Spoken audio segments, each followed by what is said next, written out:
बिस्मिल्लाहिर्रहमानिर्रहीम, अस्सलाम वालेकुम। मैं हूं साइमा। तो आज मैं आपको बताने जा रही हूं कि गर्मी में किचन में खड़े होना कितना मुश्किल है, मैं समझ सकती हूं। तो उसके लिए, उससे बचने के लिए आपको एक ऐसी टिप दे रही हूं कि अगर आटा गूंदना स्पेशली बहुत मुश्किल लगता है गर्मियों में, तो आप किस कदर बहुत झटपट जल्दी से आटा कम मेहनत के साथ गूंद गूंद के आप अगर थक जाते हैं तो कम मेहनत के साथ आप इसको बना सकते हैं। बहुत ही छोटी सी टिप है। कुछ लोगों के कंधों का प्रॉब्लम होता है, कुछ को ज़ोर लगाने में प्रॉब्लम होता है, तो गूंद गूंद के हमारा काफ़ी ज़ोर लगता है, तो हम थक जाते हैं, गर्मी से बेहाल हो जाते हैं। तो इसके लिए बहुत आसान सी टिप है। यहाँ मैंने तकरीबन 2 कप आटा ले लिया है। इसको एक मिट्टी की किनाली में, प्यारी सी किनाली में डाल लिया है मैंने, और इसको थोड़ा थोड़ा गर्म पानी डाल के मैं नीम गर्म पानी से गूंदती जाऊंगी। और इसको इस तरीके से गूंदना है, हल्के हाथों से आपने इसकी डो तैयार करनी है। जितना ज़रूरत हो उतना आप पानी डालते जाएं इसमें, और आपने इसको बहुत ज़्यादा जो है वो पतला नहीं करना। बहुत जो है वो सख्त भी नहीं होगा और बहुत पतला भी नहीं होगा, बस इस तरह से आटा होगा। ये देख सकते हैं आप, ये इस तरीके से ये आपस में अच्छे से जुड़ गया है।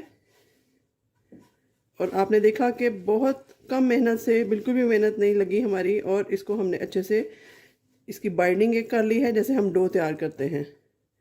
ये देखिए इस तरीके से। तो अब इसको मैं 2 से 3 मिनट तक रखती हूँ इसी पोजीशन में। उसके बाद देखते हैं क्या करना है। तो यहाँ ऑलमोस्ट 3 मिनट हो चुके हैं। अब इसको हम चेक करते हैं। डो को नीम गर्म पानी से गूंदा था तो थोड़ी गरम गरम लग रही है।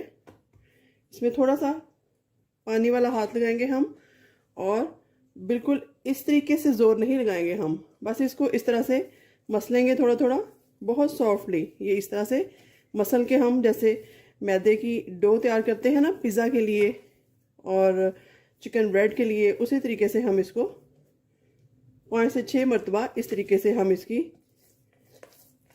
इस तरह से इसको नीट करेंगे। अपनी हथेली की इस साइड से बस इस तरह से करेंगे। और आटा भी हमारा जो है वो चक्की वाला है, असली गंदम का है, घर का आटा है, घर की गंदम का। तो बहुत जल्दी से ये एक जान हो गया है। तो ये देखिए जी, तकरीबन मैंने 3 से 4 मिनट भी नहीं लगे मुझे, और मैंने ये जो आटा है रोटी बनाने के लिए बिल्कुल रेडी है। इसको मैंने गूंद दिया है। ये देखिए परफेक्ट शेप आई है इसकी।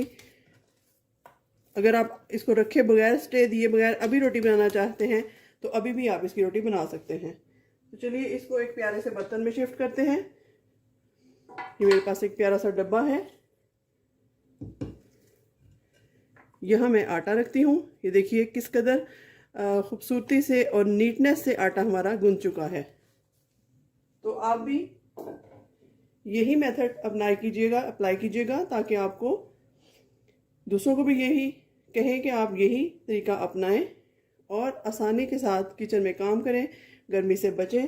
और इस तरह से आटा गूंद के आप फटाफट रख सकते हैं फ्रिज में, और उसके बाद आप अपने बाकी के काम कर सकते हैं। तो चलिए मैं इसको कवर कर देती हूँ। तो मिलते हैं किसी नई और अच्छी वीडियो के साथ। तब तक के लिए अल्लाह हाफ़िज़।